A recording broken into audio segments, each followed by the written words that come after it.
Саламатсыздарбы, урматтуу көрүүчүлөр. Биз алма жазап жатабыз. Бизге керектелүүчү материалдар: поролон, табигый жүндөр, атайын ийнелер, биздин колдорубуз жана жагымдуу маанай. Бул алмаларды биз бөлмөгө маанай көтөрүш үчүн же болбосо бөлмөбүздү кооздоп коюш үчүн коюп койсок болот. Биз азыр кийиз басып жатабыз. Бизге керектелүүчү каражаттар: табигый жүн, материал, чий жана самын, суу.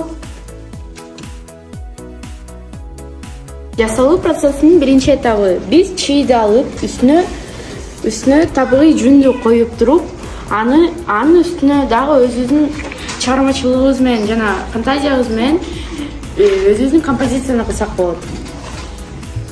Биз андан кийин үстүнө материалды жабабыз. Андан кийин биз каттуу тез айландырып турабыз. Ушул панолорду биз ата-энебизге, досторубузга берсек болот. Бул панону биз өзүбүздүн чыгармачылыгыбыз менен жасадык.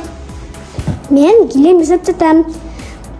Бизге керектелүүчү материал, рамка, шибеге жана жип. Бул панону биз бөлмөбүзгө илип койсок болот.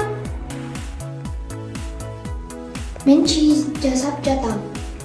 Керектүү материалдар: чий жана жүн. Азыр мен көрсөтүп берем.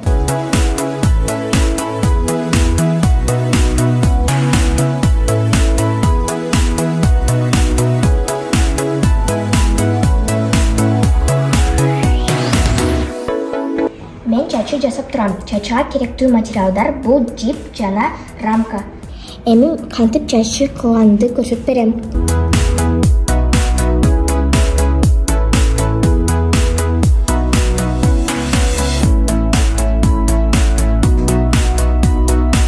Мен топчу тегип жатам. Ал үчүн ийне, жип, кайчы керек болот.